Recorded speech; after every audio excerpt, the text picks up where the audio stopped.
People have told me about the flamingos they've seen here in our marshes and wetlands. And while it's not impossible for a flamingo to find its way to the first coast in the future, we do not have flocks of flamingos living here year round.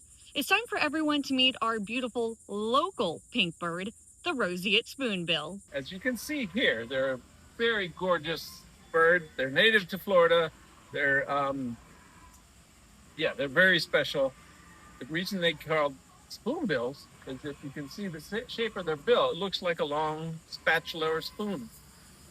And they actually spoon in the water for their prey, is how they fish.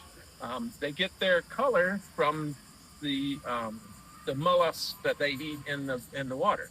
Outside of being pink, spoonbills are quite different than flamingos. Spoonbills are only about 2 or 3 feet tall. Flamingos are close to 5 feet tall, 4.5, 5 feet tall sometimes. Flamingos have a lot longer neck and longer legs, giving them that height.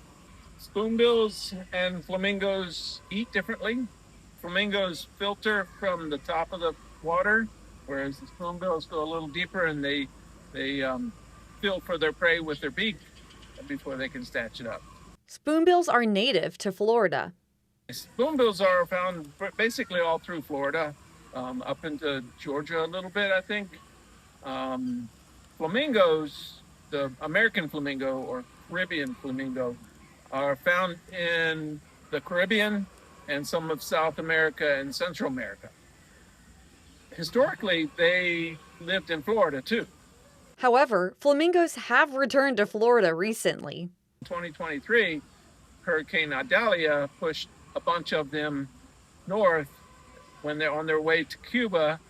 And now they estimate about 100 still in Florida, mostly in South Florida. So it's possible to see a flamingo up here on occasion, 1 or 2 maybe. They just haven't made a permanent home this far north in Florida yet. Let's talk about some roseate spoonbill fun facts. Sometimes baby spoonbills are nicknamed teaspoons. They reach adult size and fly by around 3 months. Teaspoons bald as they grow. You can tell a youngster by see how the head is bald, no feathers? A young first-year spoonbill will have white feathers. So their head will be covered in white. Sometimes some of them can be just as pink on the wings, but basically the neck is almost like a bright white. It's fairly easy to tell. They can lose their pink color if they don't eat enough crustaceans like shrimp and get enough of the pink pigment.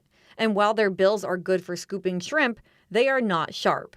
When the zoo staff has to handle the birds, they sometimes get spooned. When you catch your birds, sometimes they will bite you.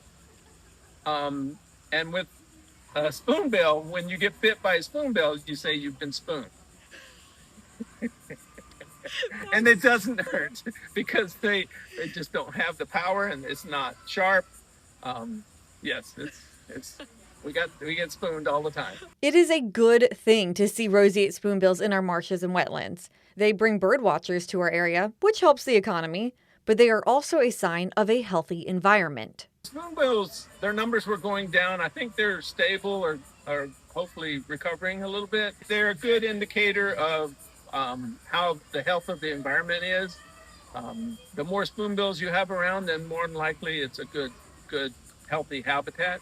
So still get excited when you see flashes of pink in our marshes and wetlands, but put some respect on the name of our local pink bird, the roseate spoonbill. I'm meteorologist Lee Southwick. First Coast News on your side.